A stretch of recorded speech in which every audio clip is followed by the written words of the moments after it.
Kakatuwa Galarita, common inhabitant sa Marocan woodlands and forest areas along the coast of Australia.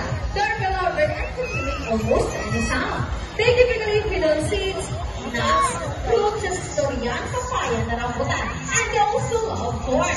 Now guys, come on Roselle, find the hidden object for us. And she found it! Round of applause for Dazzle with trainer Johnny.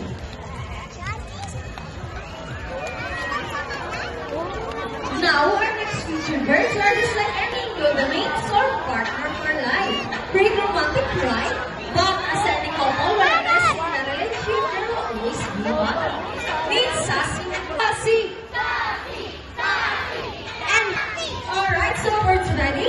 Trainers ready? So rock the computers go. Followed by Sassy. And second ball for Rocky. And for the last ball, and Rocky wins. Trainer Shell, what can you say about that? You guys lose this time. Hold it, we want another race. Oh, she won another race, Trainer. You're sure about that? We want something.